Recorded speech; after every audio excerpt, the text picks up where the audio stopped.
পৃথিবীতে দুই প্রকার মানুষ বসবাস করে, মুমিন বা মুসলিম ছাড়া। পৃথিবীতে মুমিন ও মুসলিম ছাড়া সাধারণত দুই প্রকার মানুষ বসবাস করে। এক প্রকার মানুষ আল্লাহকে একেবারেই অস্বীকার করে, যাকে নাস্তিক্যবাদ বলা হয়, কিংবা ওর সাথে সাথে আর অন্য কিছু নামে তাদেরকে আখ্যা দেওয়া হয়। আর এক প্রকার লোক আল্লাহকে বিশ্বাস করে, কিন্তু ইবাদতের সময় আল্লাহর সাথে অন্যকে শরীক করে, অংশী করে। যারা আল্লাহকে বিশ্বাস করার পর ইবাদতে অংশী করে, তারা এবং নাস্তিকের মাঝে আসলে কোনো পার্থক্য নেই, উভয়ে জানেন। নাস্তিক্যবাদ কি জিনিস এ সম্পর্কে সংসদ বাংলা অভিধান 321 নম্বর পৃষ্ঠায় বলা হচ্ছে, নাস্তিক্যবাদ হচ্ছে নিরীশ্বরবাদ। যারা ঈশ্বরে বিশ্বাস করে না, যাকে আমরা বলি খালেক বা আল্লাহ রাব্বুল আলামিনকে যারা বিশ্বাস করে না, তাদেরকে বলা হয় নাস্তিক্যবাদ বা নাস্তিক। অন্য এক স্থানে বলা হচ্ছে আস্তিকের বিপরীত করাটাই হচ্ছে নাস্তিক্যবাদ। এই নাস্তিক্যবাদ এরা তাহলে কি বলে যে দুনিয়াটা কিভাবে আবিষ্কার হলো, কিভাবে সৃষ্টি হলো, মানুষজন কিভাবে সৃষ্টি হলো? তো এরা বলে থাকে যে প্রকৃতি এ সকল কিছুকে সৃষ্টি করেছে। কে সৃষ্টি করেছে? প্রকৃতি এ সকল কিছুকে সৃষ্টি করেছে। কিন্তু প্রশ্ন আসে, প্রকৃতিটাকে কে সৃষ্টি করলো? এই প্রশ্নটা কি থাকে না? এদের বিশ্বাস যে পুরোপুরি ভৌতিকভাবে, পুরোপুরি একটি পদার্থের রূপ দিয়ে এই পৃথিবী আবিষ্কার হয়েছে, আর এই পদার্থের মাধ্যমে পৃথিবী আবিষ্কার হয়েছে, এই জিনিসটাকে বলা হয় বস্তুবাদ বা জড়বাদ। এক বস্তু আরেক বস্তুকে আবিষ্কার করে, এক জিনিস আরেক জিনিসকে আবিষ্কার করে, একে বলা হচ্ছে কি? জড়বাদ বা বস্তুবাদ। মনে রাখবেন, বর্তমান যুগে নাস্তিক্যবাদের মানুষেরা সরাসরি নিজের মতবাদকে প্রচার করে বস্তুবাদ ও জড়বাদের মাধ্যমে। বস্তুবাদী এবং জড়বাদীটাই হচ্ছে বর্তমান যুগে বিজ্ঞান। এই জিনিসটারই আরেকটা রূপ হচ্ছে বিবর্তনবাদ, যারা মনে করে যে একটি প্রজন্ম আরেকটি প্রজন্মকে জন্ম দিয়েছে, এইভাবে পরিবর্তন হতে হতে, বিবর্তন হতে হতে মানুষ এক সময় বানর ছিল, বানর থেকে এখন মানুষ হয়েছে, লেজটা ছুটে পড়ে গেছে, আর পরিবর্তন হবে না। কিন্তু প্রশ্নটা এখনো থেকে যায় যে বানরটা তাহলে কোথা থেকে এসেছিল? যারা বলে থাকে, যেমন একটু আগে আলোচনা শুনেছিলেন যে ভৌত প্রকৃতিক এবং ভৌতিক রূপে পৃথিবীর এই যে ব্যাখ্যা দেওয়া হয় যে পানি সর্বপ্রথম আগে সৃষ্টি এবং তা থেকে সবকিছুকে সৃষ্টি করা হয়েছে, তাহলে প্রশ্ন আসে যে পানিটাকে কে সৃষ্টি করলো?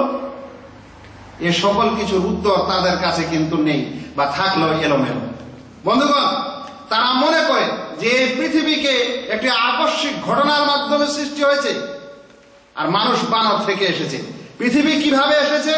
তো বলছে যে সূর্যের পাশ দিয়ে একটা নক্ষত্র খুব দ্রুত ছুটে যাচ্ছিল, আর সূর্যের সাথে ঘষা লেগে সূর্যের একটা অংশ পৃথিবীর রূপে ছিটকে পড়ে, আর এই অগ্নিকুণ্ডটি ধীরে ধীরে ধীরে ধীরে নিস্তেজ হতে হতে পৃথিবী আবিষ্কার হয়, আর এখান থেকে মানুষজন থেকে নিয়ে প্রাণী সবকিছুর আবিষ্কার হয়।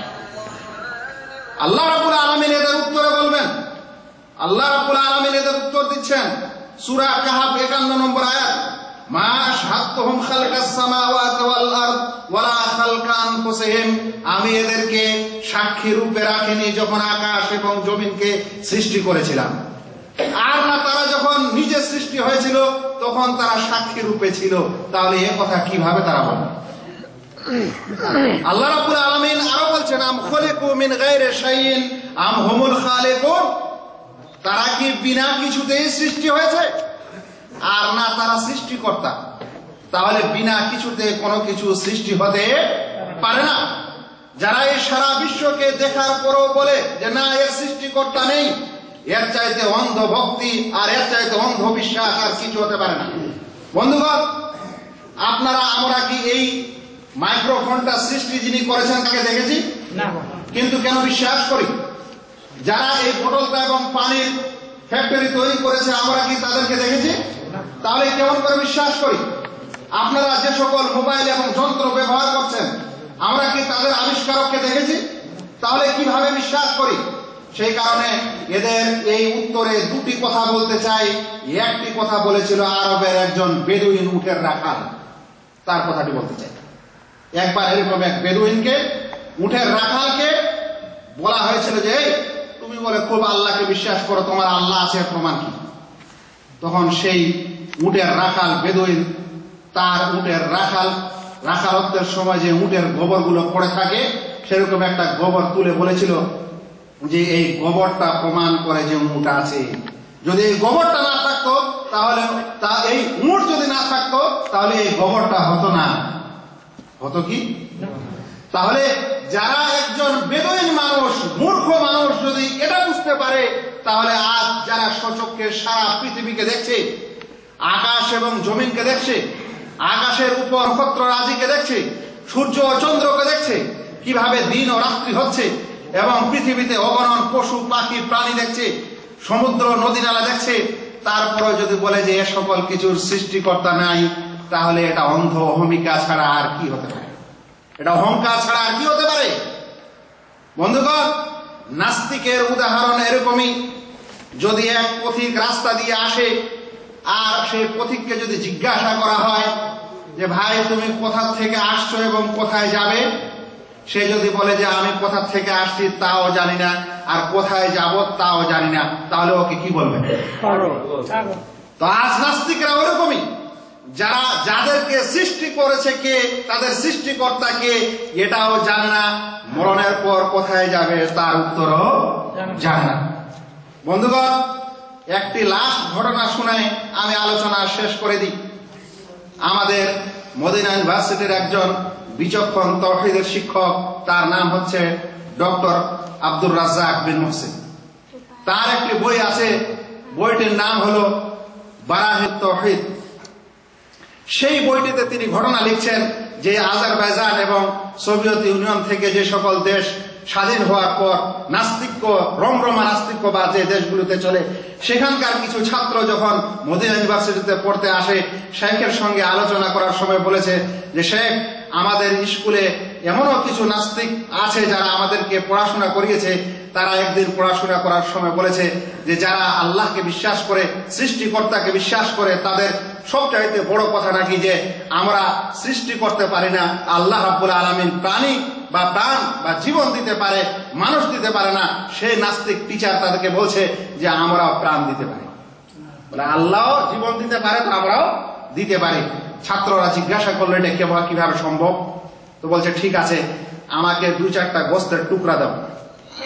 2-4টা গোস্তের টুকরা নিয়েছে, কিছু পানি নিয়েছে, কিছু মাটি নিয়েছে, নেওয়ার পর একটা কৌটাতে ভর্তি করে রেখে দিয়েছে, আর বলছে ছাত্ররা এখানে রেখে দিলাম, 1 সপ্তাহ পর দেখাবো যে আমি কিভাবে জীবন দিতে পারি। এ কথা বলার পর 1 সপ্তাহ পর একজন ছাত্রকে বলা হচ্ছে যে কৌটাটা খুলো। যখন কৌটাটা খোলা হচ্ছে, দেখা যাচ্ছে ভিতরে গজ গজ পোকা নড়ছে। যখন অনেকগুলা পোকা নড়ছে, তখন সেই নাস্তিক বলছে যে দেখো, আমি এদেরকে সৃষ্টি করেছি, এদেরকে জীবন দিয়েছি, নচেতেরা নড়াচড়া কিভাবে করে? তখন ওখানে একজন তাওহীদবাদী ছাত্র জিজ্ঞাসা করেছিল যে আমার শিক্ষক, আপনি বলেন তো এদের সংখ্যা কত, মানে কতগুলা পোকা তৈরি হয়েছে? এবার সে চুপ আছে। সেই ছাত্র বলল, এবার বলেন তো এর মধ্যে কতগুলো পোকা পুং পোকা, মানে পুংলিঙ্গ, আর পুরুষ পোকা, আর কতগুলা স্ত্রীলিঙ্গ, স্ত্রী পোকা, বলতে পারবেন? এবার ও চুপ। তারপরে আবার সে ছাত্র জিজ্ঞাসা করলো, বলতে পারবেন এদের জীবনটা কতদিন পর্যন্ত বাঁচবে? তো যদি এ সকল কিছুর উত্তর না থাকে, তাহলে আপনার দাবিটা কেমন এটা বুঝাই যাচ্ছে। বন্ধুগণ, আজ নাস্তিক্যবাদের অবস্থা এরকমই।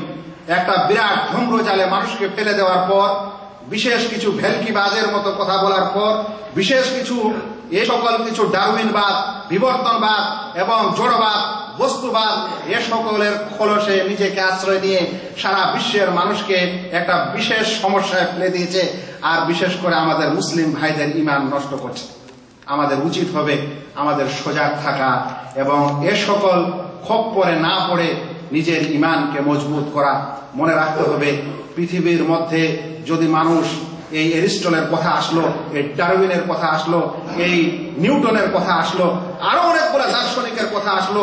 পৃথিবীর যত বড় বৈজ্ঞানিক ছিল এবং আছে আর হবে, তাদের কথাগুলো যদি মানুষ খুবই স্পষ্টভাবে শক্তিশালীর সাথে মেনে নিতে পারে, তাহলে আমরা বুক ফুলিয়ে বলতে পারি পৃথিবীর মহামানব, শ্রেষ্ঠ মানব প্রিয় নবী মুহাম্মদ মুস্তাফা সাল্লাল্লাহু আলাইহি সাল্লাম, যার জীবনে কোনো অলুষতা নেই, যার চরিত্র ব্যবহারে কোনো দাগ নেই, যিনি সত্য কথা ছাড়া মিথ্যা কথা বলেননি, যে নবী সাল্লাল্লাহু আলাইহি সাল্লাম পৃথিবীতে এতখানি সবকিছু জীবনের সব চেষ্টা দিয়ে যেই ধর্ম এবং যেই মতবাদ নয় আল্লাহ তাআলার তাওহীদকে প্রচার করেছেন, এরকম একজন মহামানব এবং সুন্দর মানুষের কথা বিশ্বাস করতে আমাদের কোনো দ্বিধা যেন না হয়। আর তিনি এটা আমাদের সংবাদ দিয়েছেন যে আল্লাহ রাব্বুল আলামিন আকাশ জমিনকে সৃষ্টি করেছেন। ইন্না রাব্বাকুমুল্লাহুল্লাযী খালাকাস সামাওয়াতি ওয়াল আরদা ফি সিত্তাতি আইয়ামিন সুম্মা ইসতাওয়া আলাল আরশ, তোমাদের রব সেই মহান আল্লাহ যিনি আকাশ এবং জমিনকে 6 দিনে সৃষ্টি করেছেন, অতঃপর আকাশে সমুন্নত হয়েছেন। আমাদেরকে সেই রব, সেই আল্লাহ রাব্বুল আলামিনেরকে বিশ্বাস করতে হবে এবং তারই ইবাদত করতে হবে। আমি প্রথম কথায় বলেছিলাম, যারা সেই আল্লাহকে বিশ্বাস করে বটে কিন্তু ইবাদতের বেলা তার সাথে অন্যকে অংশী করে নেয়, তখন নাস্তিক্য বা তার কুফরি আর এই মুশরিকের মধ্যে কোনো পার্থক্য থাকে না। এই জিনিসটা থেকেও আমাদেরকে সদা সাবধানে থাকতে হবে। আমার কথা এখানে শেষ হলো। আল্লাহ রাব্বুল আলামিন যেন আমাদের সকল ভাইকে ইসলামকে বুঝার এবং এই আকীদা তাওহীদকে বুঝার আর এই আকীদা তাওহীদের বিপরীত থেকে সাবধান থাকার তৌফিক দান করেন। আমিন। ওয়া মা আলাইনা ইল্লাল বালাগ। আসসালামু আলাইকুম ওয়া রাহমাতুল্লাহি ওয়া বারাকাতুহু।